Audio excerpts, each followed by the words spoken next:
The Imperial flagship Celestial Dawn was the most powerful ship in the entire galaxy. It was bigger than most cities. It had weapons that could destroy planets. It carried over 50,000 crew members from dozens of different alien species. And right now, it was completely dead in space. Empress Yuna stood at the large window of her private chamber and looked out at the stars. She was young for an empress, only 200 years old by her species count. Her skin was pale blue, and her eyes were silver like polished metal. She wore a gown made of fabric that seemed to flow like water, and a crown of crystals sat on her dark hair. She was beautiful, powerful, and very, very angry. Behind her, the door opened with a soft sound. She did not turn around. "Your Majesty," said a careful voice. It was Hana, her most trusted advisor. Hana was older, with kind eyes and gray streaks in her hair. She had served 3 emperors before Yuna and knew when to speak and when to stay quiet. Right now, she was not sure which one to do. "Tell me," Yuna said without turning, "how many engineers have tried to fix my ship now?" Hana looked down at the tablet in her hands. 28, Your Majesty. 28. Yuna finally turned around. Her silver eyes were cold. 28 of the finest engineers in the galactic sovereignty. 28 experts who have spent their entire lives studying quantum mechanics and dimensional physics. 28 failures. The quantum core is very complex, Your Majesty. The technology is— I know what the technology is, Yuna interrupted. Her voice was not loud, but it cut like a blade. I know that my ship holds the most advanced engine ever built. I know that it took 300 years to design and 50 years to build. What I do not know is why none of my brilliant engineers can make it work again. Hana stayed silent. There was nothing safe to say that the Celestial Dawn had stopped working 3 weeks ago. They had been traveling between galaxies, a journey that should have taken only a few hours with the quantum drive. But something had gone wrong. The quantum core had failed, and now they were stuck in the empty space between galaxies, millions of light years from help. The regular engines still worked, but they were slow. At normal speed, it would take them over 1,000 years to reach the nearest star system. They had enough food and power to last maybe 5 years. After that, everyone on board would die. 20-8 engineers had tried to fix the problem. Some of them were the smartest beings in the known universe. They had used every tool, every technique, every theory they knew. Some had made the problem worse. 3 had almost caused the core to explode, which would have destroyed the ship and everyone on it. Yuna walked to her chair and sat down heavily. For a moment, she looked tired. Being an empress was not easy. Being an empress of a dying ship was even harder. "There must be someone else," she said quietly. "Someone we have not tried." Hana hesitated. She had an idea, but she knew the Empress would not like it. "Your Majesty, there is one possibility, but I must warn you, it is unconventional." Yuna looked up. "Speak." "There is a supply ship that docked with us yesterday. It was passing through this region and picked up our distress signal. Among its crew is a human engineer." The Empress's face changed immediately. Her tired expression became hard and cold again. "A human," she repeated, making the word sound like an insult. "Yes, Your Majesty. His name is Jake Miller. He has a reputation for solving problems that others cannot solve. He has fixed ships that were supposed to be beyond repair. Humans have only been traveling in space for 300 years, Yuna interrupted. "They are children compared to us. They have no understanding of quantum mechanics. They cannot even travel faster than light without using jump gates that other species built for them." "That is true," Hana admitted. "But this human is different. The stories about him. Stories." Yuna stood up and walked back to the window. I am not interested in stories. I am interested in results. And a primitive human cannot give me results. Hannah took a deep breath. She was about to do something dangerous. She was about to argue with the Empress. With respect, Your Majesty, 28 experts have already failed. We have tried every conventional solution. Perhaps it is time to try something unconventional. Yuna did not respond. She stared out at the stars, thinking. The truth was, she had no other options. Her engineers had given up. Her admirals were starting to whisper about using the escape pods, even though they all knew the pods could not travel far enough to reach safety. Her people were scared, and she had no answers for them. A human. The idea was insulting. Humans were known throughout the galaxy as a young species, clever but primitive. They had only recently joined the galactic community. They were loud, strange, and had an annoying habit of thinking they were better than everyone else. But they were also known for something else. They were survivors. They had come from a dangerous planet full of predators, disasters, and diseases. They had fought their way to the top of their world and then reached out to the stars. They never gave up, even when they should. Maybe that was what she needed right now. Someone who was too stubborn to know when to quit. Bring him, she said finally. The words felt like they hurt coming out. Hannah bowed. Yes, Your Majesty. But make it clear that this is a test, not an honor. If he fails like the others, I want him off my ship immediately. I will not have a human embarrassing us further. Of course, Your Majesty. Hannah turned to leave, but Yuna's voice stopped her. And Hannah? Tell no one about this. If word spreads that the Empress of the Galactic Sovereignty asked a human for help, I will never hear the end of it. Hannah smiled slightly. Your secret is safe with me, Your Majesty. After Hannah left, Yuna remained at the window. Outside, the stars were cold and distant. Somewhere out there, her empire was waiting for her return. Her enemies were probably already celebrating her disappearance. And her people were counting on her to save them. All she had now was hope in a species she had always looked down upon. The thought made her feel sick. But she was an empress, and an empress did whatever was necessary to protect her people, even if it meant asking a human for help. Jake Miller had been sleeping when the soldiers came for him. He had been dreaming about Earth, about the small town in Texas where he grew up, about his mother's cooking and his father's old truck.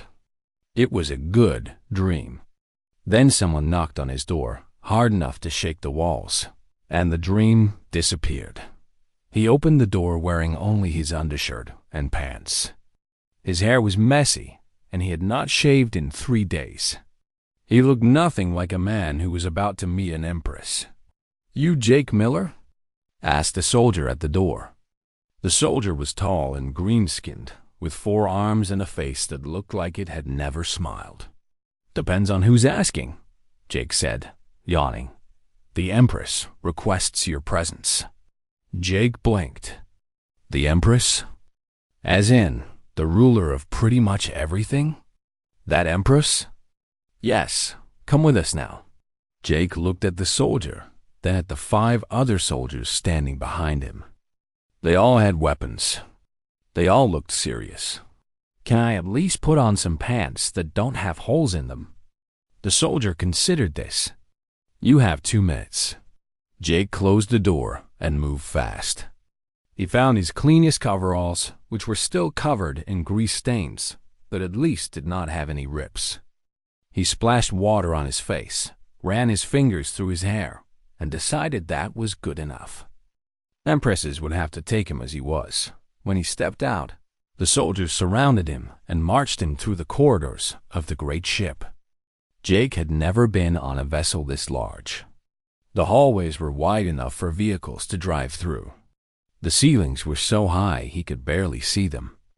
Everything was made of gleaming metal and glowing panels of light. They walked for almost 20 minutes before reaching a massive door covered in golden symbols. The door opened slowly, revealing a throne room that made Jake stop and stare. The room was enormous. Pillars of crystal stretched up toward a ceiling painted with stars and galaxies. The floor was polished so perfectly that Jake could see his reflection in it. And at the far end, sitting on a throne made of what looked like frozen light, was the most beautiful woman Jake had ever seen.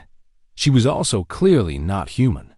Her blue skin glowed faintly, and her silver eyes watched him like a cat watching a mouse. She wore a crown and a gown that probably cost more than Jake would earn in his entire life. Everything about her said power, importance, and danger. Jake walked toward her slowly, aware that every eye in the room was on him. There were guards everywhere, advisors in fancy robes, and servants standing silent along the walls. They all looked at him like he was a bug that had wandered into a palace. He stopped at the bottom of the steps, leading to the throne, and waited. He was not sure if he was supposed to bow, kneel, or do a little dance. No one had told him the rules. "You are the human engineer," the Empress said. It was not a question. "Yes, ma'am." "Jake Miller. Nice to meet you." A ripple of whispers went through the room. Apparently, calling the Empress ma'am was not proper behavior. The Empress's eyes narrowed, but she did not comment on his manners. "I am told you have a talent for fixing things. I do okay? My ship is broken. 28 engineers have tried to repair it. All of them have failed. Some of them were the greatest minds in the sovereignty." She leaned forward slightly. "Do you think you can succeed where they could not?" Jake thought about this. He could see the trap in the question. If he said yes, he would sound arrogant. If he said no, there was no point in him being here. "I don't know," he said honestly. "I haven't seen the problem yet. But I can promise you I'll try my best. Your best." The Empress almost smiled, but it was not a friendly expression. The best of 28 geniuses was not enough. "Why should your best be any different?" "Because I'm not a genius," Jake said. "Geniuses think too much. Sometimes that's the problem."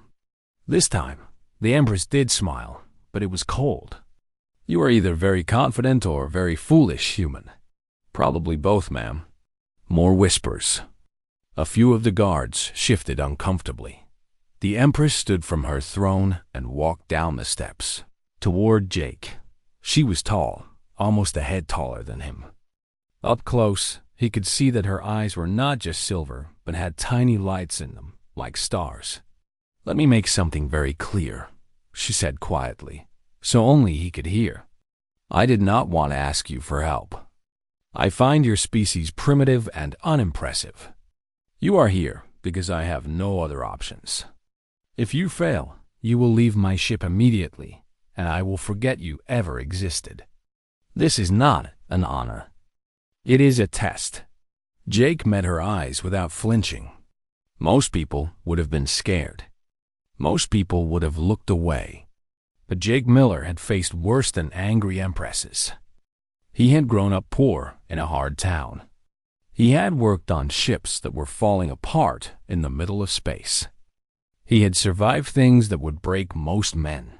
"Fair enough," he said. "And what if I succeed?" The Empress raised an eyebrow. "You want a reward?" "Everyone wants something. I'm just honest about it." "Very well. If you somehow manage to do what the greatest engineers in the galaxy could not, I will grant you one request." Within reason. Jake grinned. It was the kind of grin that made cautious people nervous. "Dinner," he said. The room went completely silent. Even the guards stopped breathing. "Excuse me?" The Empress said. "Dinner. With you. Just the two of us. Where you talk to me like a normal person, instead of looking at me like I'm dirt on your floor." For a long moment, no one moved. The Empress stared at Jake like she could not believe what she had just heard. Hannah, standing nearby, looked like she might faint. The guards had their hands on their weapons. Then, slowly, the Empress began to laugh. It was a cold sound at first, sharp and mocking. But as it continued, it changed, becoming something almost genuine. "You are either the bravest human I have ever met," she said, "or the stupidest. I've been called both."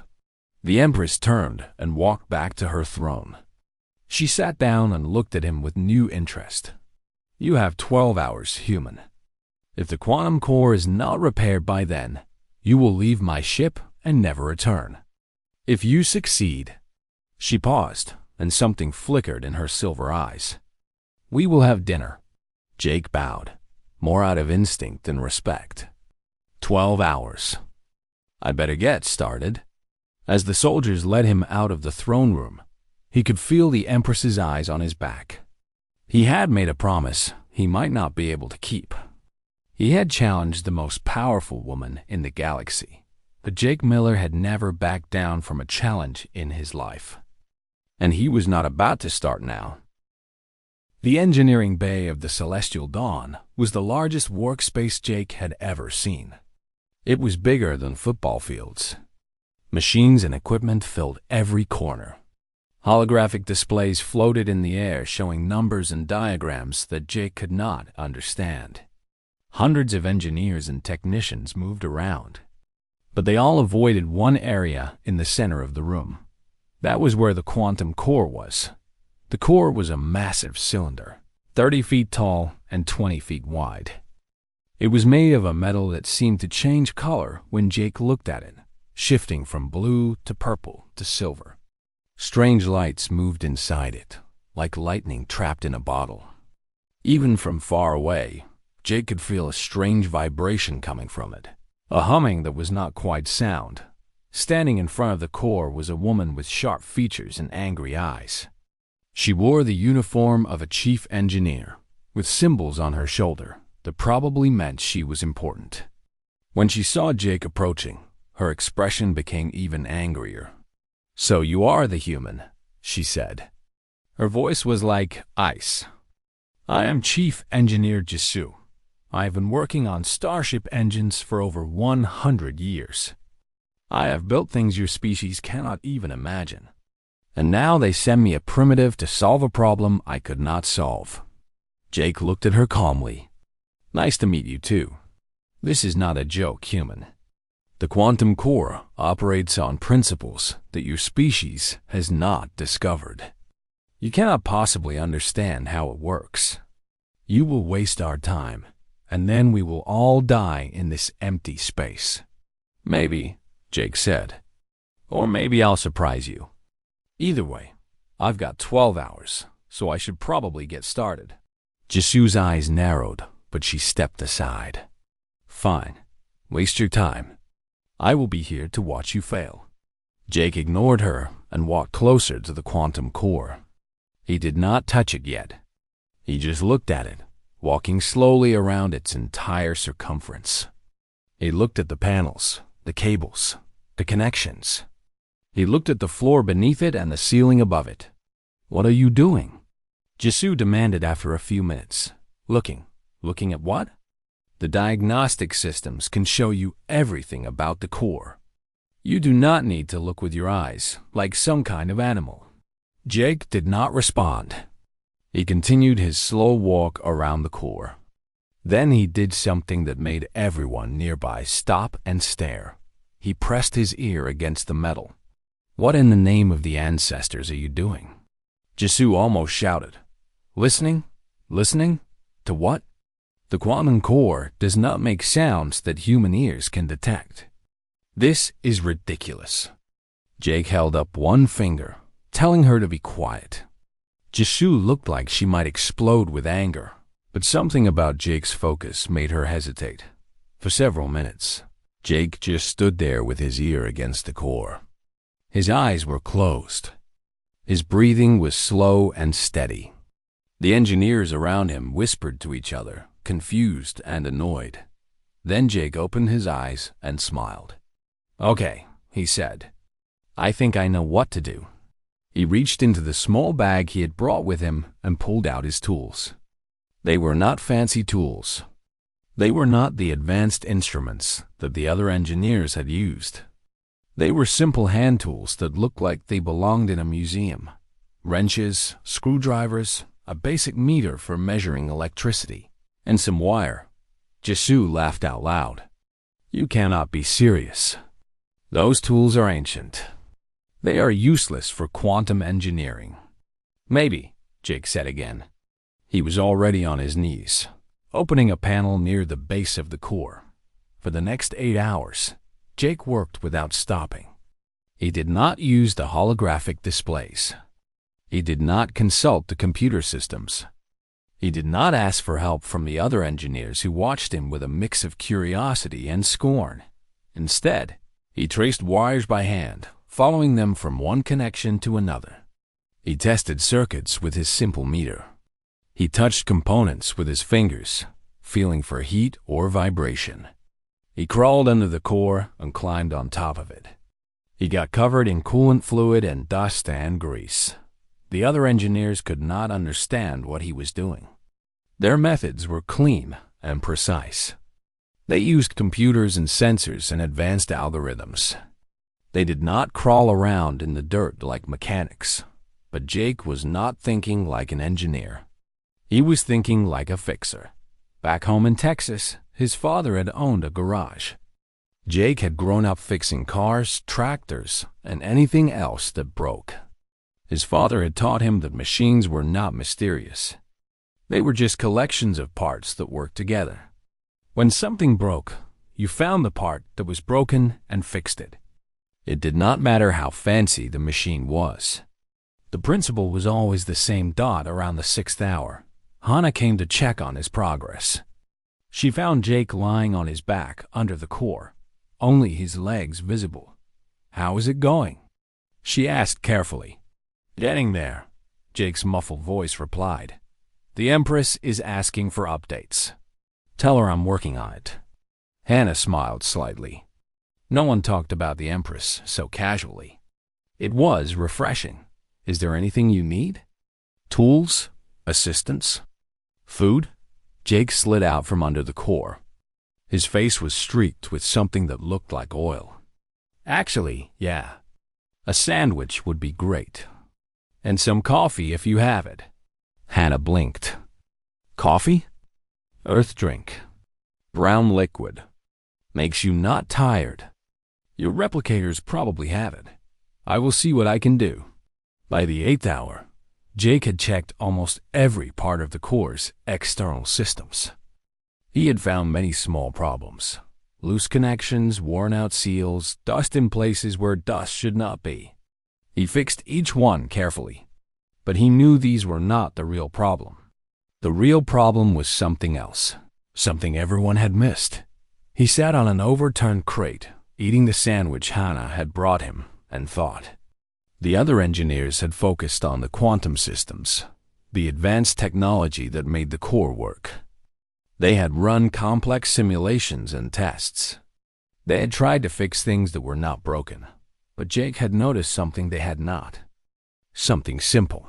He finished his sandwich, took a long drink of coffee, and smiled. Got it, he said to himself.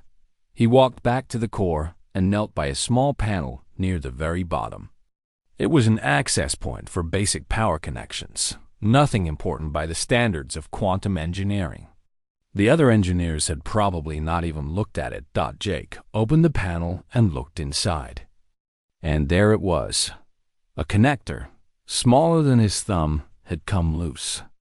It was a simple physical connection between two power cables. When it was tight, power flowed smoothly. When it was loose, the power flickered, causing tiny interruptions that made the entire quantum system fail.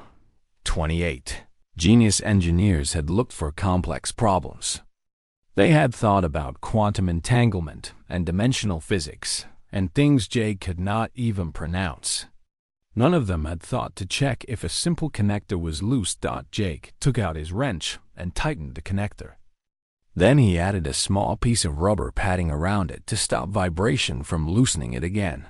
He stood up, brushed off his coveralls, and called out to Jisoo. Try starting the core now. Jisoo looked at him like he was crazy. You cannot be serious. You have been crawling around for 8 hours, and you think you fixed it? Only one way to find out. Jisoo shook her head but walked to the main control panel. She entered the startup sequence, her fingers moving with the practice of many years. The quantum core began to hum. The lights inside it started moving faster. Everyone in the engineering bay held their breath. And then, one by one, the status indicators turned green. The core was working. After 3 weeks of failure, the most advanced engine in the galaxy was running perfectly. Jake finished his coffee and smiled. You might want to call the Empress. News traveled fast on the Celestial Dawn. Within an hour of Jake fixing the quantum core, everyone on the ship knew about it. 50,000 crew members, from the highest admirals to the lowest servants, were talking about the human who had done what 28 genius engineers could not. Empress Yuna did not believe it at first. When Hana came to her chambers with the news, she thought it was a joke. That is impossible, she said flatly. The core was completely broken. The cascade failures, the quantum decay, the dimensional instabilities. A human with simple tools could not have fixed all of that. And yet the core is running perfectly, Hana said. There was a strange expression on her face, something between amusement and admiration. I have confirmed it with Chief Engineer Jisoo. All systems are working. We can resume our journey whenever you command. Yuna stood up slowly. She had been preparing herself for bad news. She had been preparing herself to tell her people that they would die in the empty space between galaxies. She had not been preparing herself for this. Take me to the engineering bay, she ordered. When the Empress arrived, the engineering bay was crowded with people who wanted to see the miracle for themselves. They made way for her quickly, bowing and stepping aside. But she barely noticed them. Her eyes were fixed on the quantum core, which hummed with perfect stability, and on the human sitting nearby on an overturned crate, eating something from a wrapper. Jake looked up when he saw her approaching.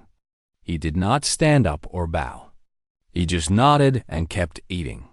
Your Majesty, Jisoo said quickly, stepping forward.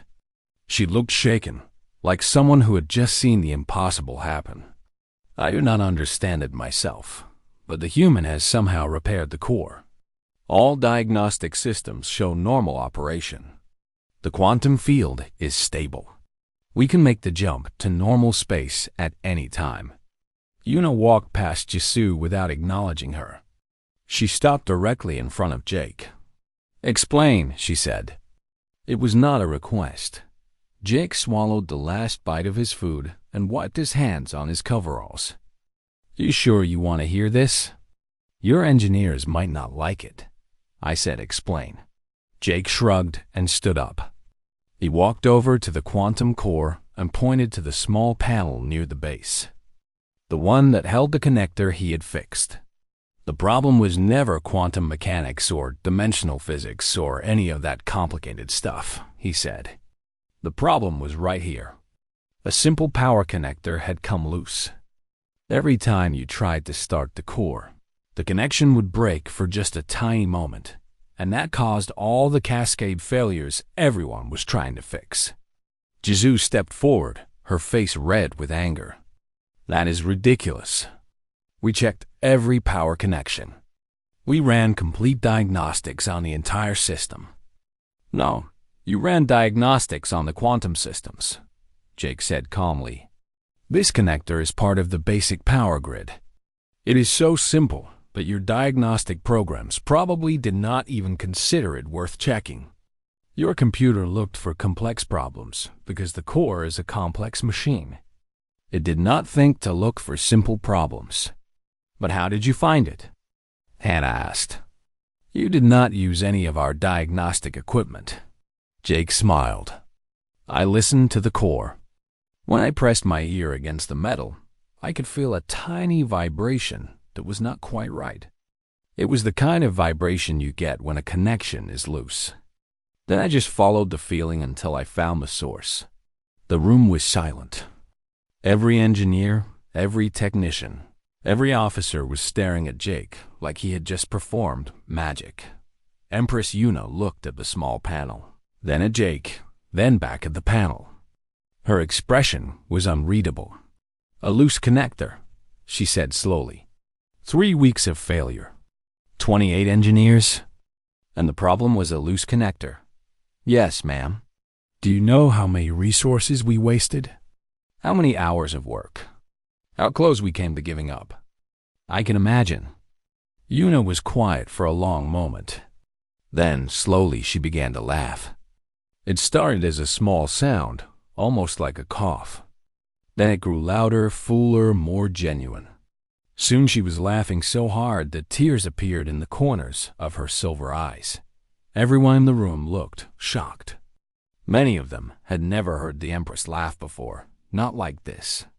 "You have humiliated my entire engineering course," Yuna said when she finally stopped laughing. "You have made the greatest minds in the sovereignty look like fools." Jake shrugged. "I just fixed your ship."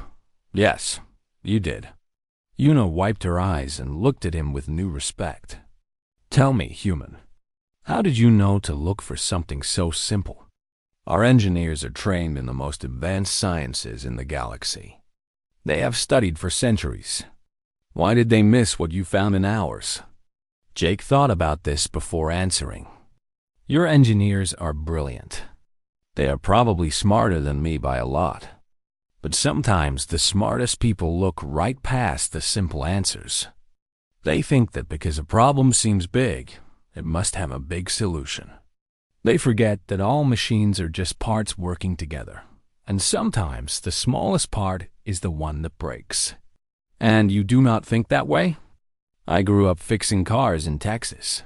My dad always said that before you look for a complicated problem, check the simple stuff first.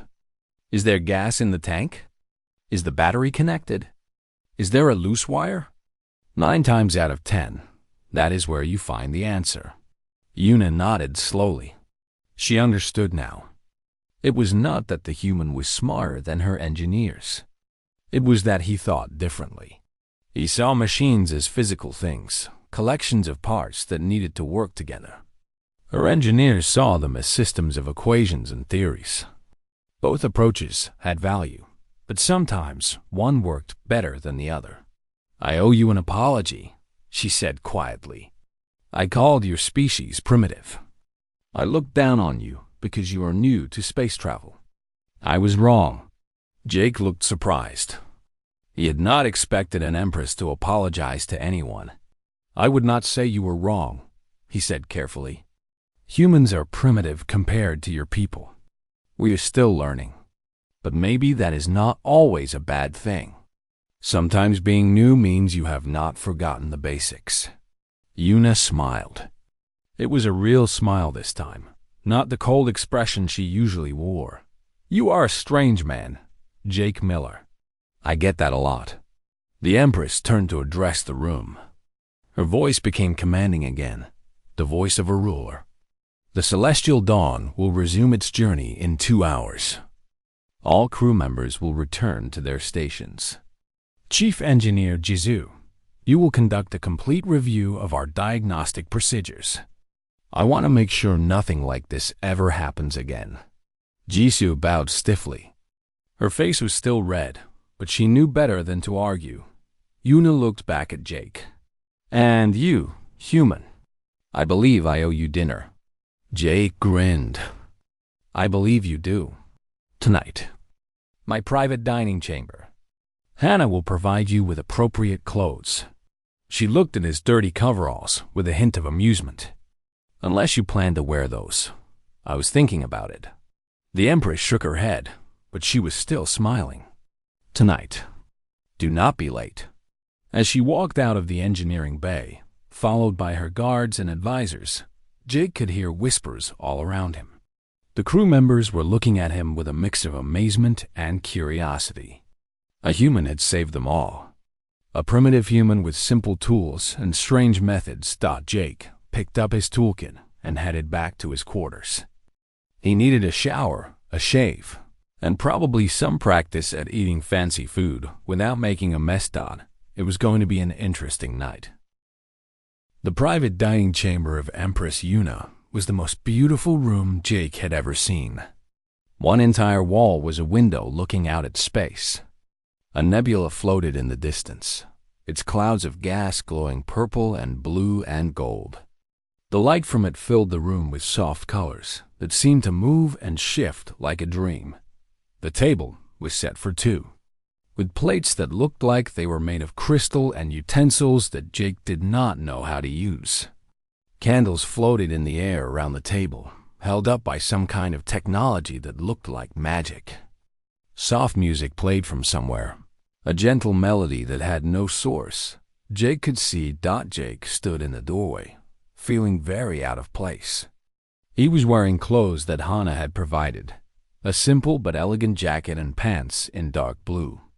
It was the nicest outfit he had ever worn. He still felt like a mechanic pretending to be someone important. The Empress was already seated at the table. She had changed from her formal gown into something simpler, a flowing dress in silver that matched her eyes. Her crown was gone, and her dark hair fell loose around her shoulders. Without all the symbols of her power, she looked younger, softer, almost normal. "You are on time," she said. "I was not sure you would come." Jake walked to the table and sat down across from her. "I always keep my promises." Most people would have been too afraid to make that promise in the first place. Jake shrugged. "I am not most people." Servants appeared from somewhere and began placing food on the table. Jake had no idea what any of it was. Some dishes looked like fruit, but in colors that did not exist on Earth. Others looked like meat, but from animals Jake could not imagine. One plate held something that seemed to be moving slightly. "Do not worry," Una said, noticing his expression. "Nothing on this table will harm you. Some of it might taste strange, but I had the cooks prepare things that are safe for human biology." "That is thoughtful," Jake said. "I was a little worried. You saved 50,000 lives today. The least I can do is not poison you." Jake laughed, and after a moment, Una laughed too. It was easier now, the laughing. Something had changed between them in the engineering bay. The wall of formality and power was still there, but it had cracks in it. They ate in comfortable silence for a while. Jake tried each dish carefully, finding that most of them were actually delicious, even if they looked strange. The wine, if it was wine, was sweet and warm and made him feel relaxed. "Tell me about Earth," Una said finally. "I have seen reports and studies, but they are just data. I want to know what it is like to live there." Jake thought about this. How do you describe an entire world to someone who has never seen it? "Earth is messy," he said finally. "It is not clean and perfect like your ship. There is dirt and dust and weather that does not follow schedules. There are animals everywhere, most of them trying to eat you or annoy you. The oceans are full of salt, which is useless for drinking. The mountains are in the wrong places, and the rivers flood when you do not want them to." Una listened with fascination. "It sounds unpleasant." "It is. But it is also beautiful. Have you ever seen a sunset over an ocean? The way the light turns everything gold and red. Have you ever walked through a forest after rain, when everything smells clean and new? Have you ever looked up at a sky full of stars and wondered what is out there?" "We see stars all the time," Una said. "They are just nuclear furnaces that produce light. To you, maybe. To humans, they are dreams. When I was a boy, I used to lie in my father's truck and look at the sky. I would imagine traveling to other worlds, meeting other species, having adventures. And now here I am, having dinner with an empress on a ship between galaxies." Jake smiled. Sometimes dreams come true. Una was quiet for a moment. When she spoke again, her voice was softer. "I have never dreamed," she said. "Not like that. I was born to be an empress. Every moment of my life has been planned and scheduled. I was taught that stars are fuel sources and that space is just distance to be crossed. No one ever told me I could wonder about things. It is never too late to start. Yuna looked at him with those strange silver eyes. You are very different from what I expected, Jake Miller. What did you expect? A primitive. Someone rough and stupid, who happened to get lucky. Someone I would never want to see again after tonight. And what do you think now? Yuna hesitated. It was strange, feeling unsure. She was an Empress. She was never unsure. I think, she said slowly, that I may have been wrong about many things. About humans. About what it means to be intelligent. About what has value and what does not. Jake leaned back in his chair. That is a lot to learn in one day. I am a fast learner. Yuna smiled slightly. It is one of the few good things about living for hundreds of years. You get many chances to admit you were wrong. They talked for hours after that. Jake told her about growing up in Texas, about his father's garage, about the first time he flew in a spaceship and felt the stars calling to him. Yuna told him about the weight of ruling an empire, about the loneliness of being above everyone, about the fear she had felt when her ship had broken and she had thought her people would die by the time the nebula had drifted past the window and new stars had taken its place. They were no longer an Empress and a human engineer. They were just two people, sharing stories and finding that they were not so different after all. I have an offer for you, Yuna said as the evening grew late. I would like you to stay on the Celestial Dawn. I could make you the royal engineer of the sovereignty. You would have resources, respect, access to technologies your world has never seen. Jake was quiet for a moment. That is a big offer. You would be the first human to hold such a position. It would change how the galaxy sees your species. And what about how you see me? Yuna blinked. What do you mean? If I take that job, I become your servant. Your employee. The engineer who works for the Empress. Jake looked at her seriously. Is that what you want? Yuna understood what he was really asking. If he stayed as an equal, things might develop between them. If he stayed as a subordinate, that door will close forever. What do you want? She asked. Jake smiled. That same confident grin he had worn in the throne room. I want another dinner. Maybe a few more after that. I want to see if you are as interesting as your ship. And then? And then we will see what happens. Yuna found herself smiling too. For the first time in decades, maybe centuries, she did not know what would happen next. She could not predict or control the future. And strangely, that felt good. Very well, she said. Another dinner.